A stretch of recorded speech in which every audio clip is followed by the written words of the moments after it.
Teori koneksionisme dan Edward L. Thorndike oleh kelompok 6 yang terdiri dari Ani Nurhayati, Dimat Zaki Maulana, Indah Gusriana, Muhammad Fakhr Rozi. Mari kita mulai dengan Edward L. Thorndike. Biografi Edward L. Thorndike. Edward L. Thorndike 1874 hingga 1949 adalah seorang psikologi Amerika yang terkenal karena penelitiannya dalam psikologi pendidikan dan teori belajar. Edward L. adalah seorang psikolog berkebangsaan Amerika Serikat yang menghabiskan hampir seluruh karirnya di Teacher College Universitas Columbia. Dia juga bekerja di bagian pengembangan sumber daya manusia di tempat industri, seperti ujian dan pengujian karyawan. Dia adalah anggota dewan dari Psychological Corporation dan menjabat sebagai presiden dari American Psychological Association. Pada tahun 1912, Edward L. Thorndike dilahirkan pada tanggal 31 Agustus 1874 di Wallenburg. Sulit membaca ini jadi ya.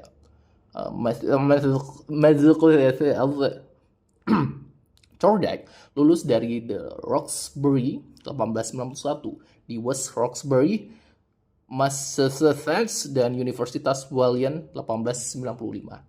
Ia mendapat gelar MA dari Universitas Harvard pada tahun 1897. Selama di Universitas Harvard, ia terkenal pada bagaimana hewan belajar atau etologi dan bekerja sama dalam penelitian dengan William James. Tesis Edward hingga saat ini masih dianggap sebagai dokumen penting dalam ranah ilmu psikologi komparatif modern. Setelah lulus, Thorndike kembali ke minat awal, yaitu psikologi pendidikan. Pada tahun 1898, ia menyelesaikan PhD-nya di Universitas Columbia. Ia pertama kali mengusulkan dua hukum perilakunya, hukum akibat dan hukum latihan.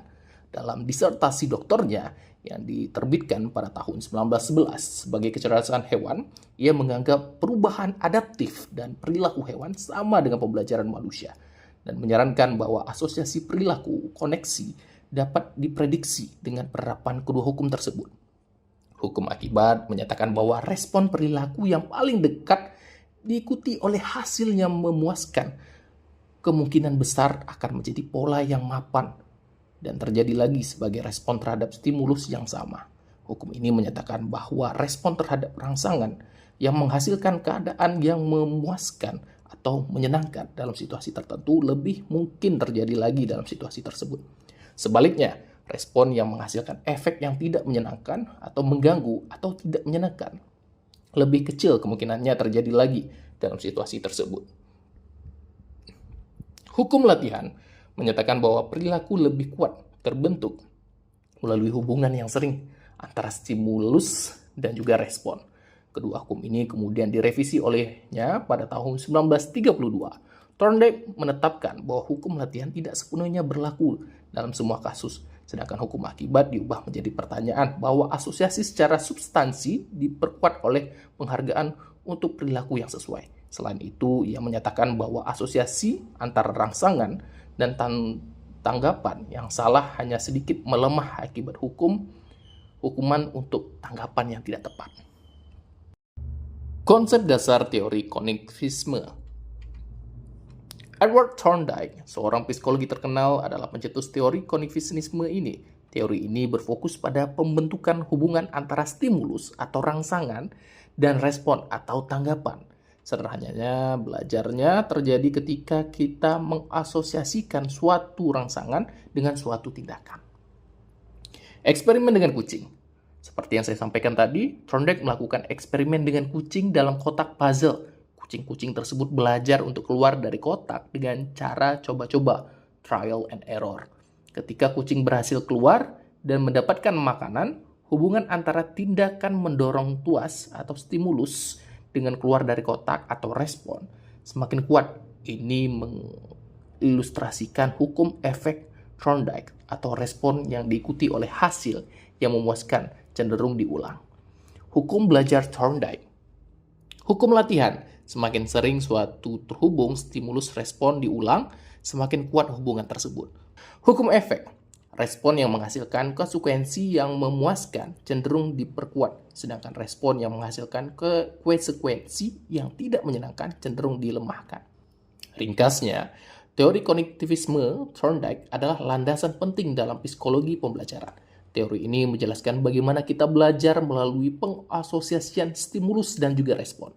Eksperimen dengan kucing dan hukum-hukum belajar yang dikemukakan oleh Thorndike memberikan kontribusi signifikan dalam pemahaman kita tentang proses belajar.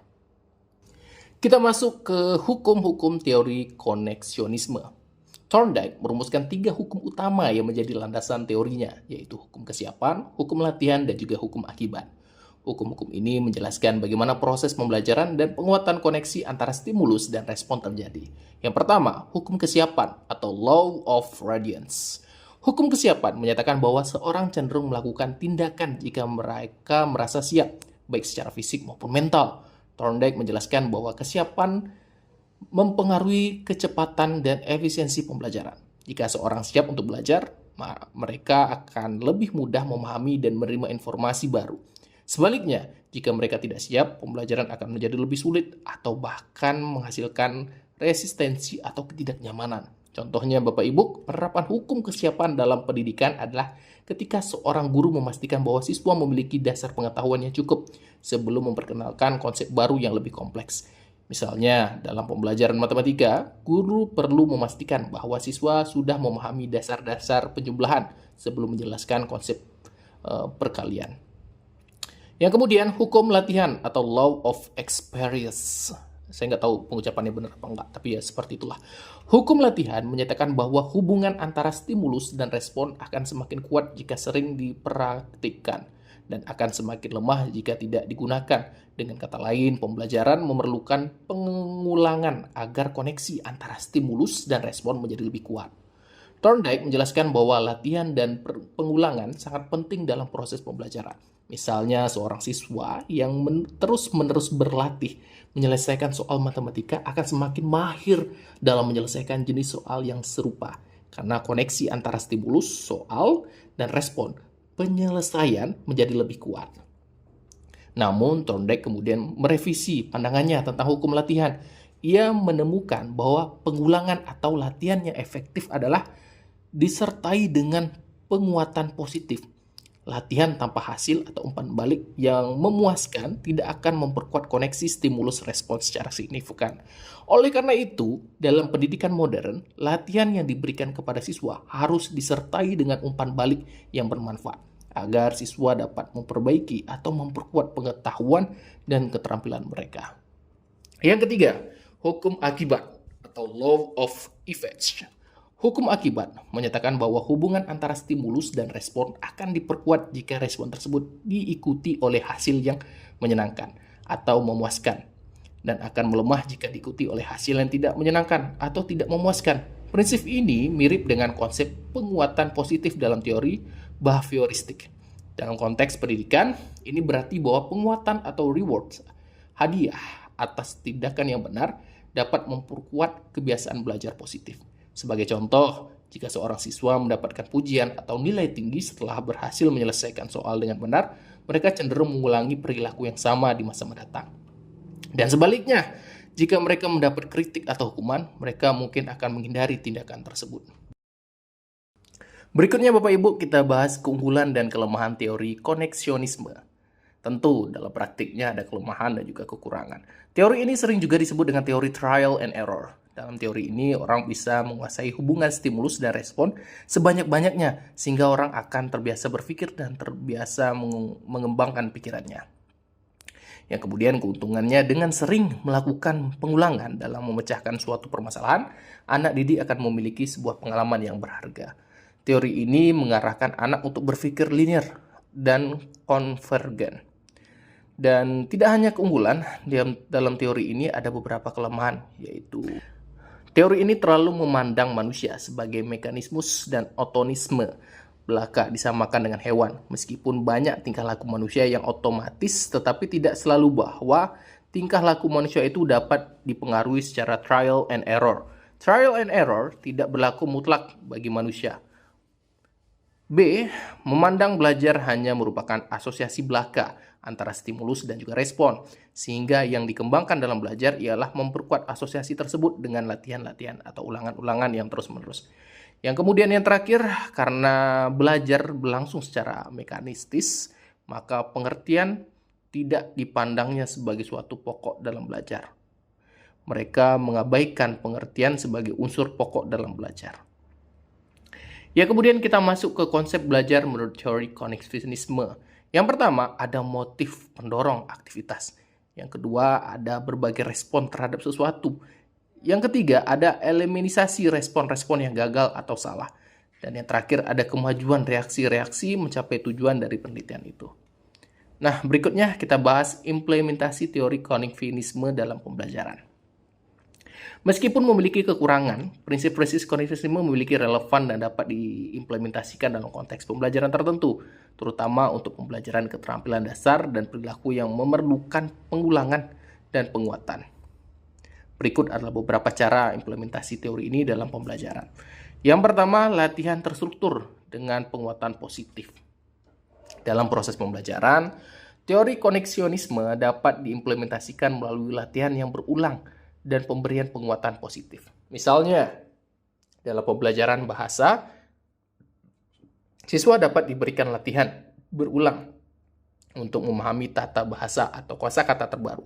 Setiap kali siswa berhasil menyelesaikan suatu tugas dengan benar, guru dapat memberikan feedback positif dalam bentuk pujian atau penghargaan yang akan memperkuat koneksi antara stimulus soal dan respon atau jawaban. Yang kedua, pembelajaran berbasis praktik atau learning by doing. Salah satu aplikasi penting dari teori koneksionisme adalah pembelajaran berbasis praktik, di mana siswa belajar dengan cara mencoba dan melakukan sendiri atau trial and error. Guru dapat memberikan tugas-tugas praktik, di mana siswa harus berusaha menemukan solusi sendiri melalui percobaan, seperti dalam eksperimen sains atau latihan keterampilan praktis.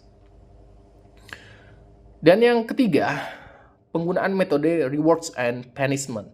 Dalam implementasinya, teori koneksionisme, prinsip rewards dan punishment, hadiah atau hukuman, dapat digunakan untuk memperkuat atau melemahkan perilaku tertentu di dalam kelas.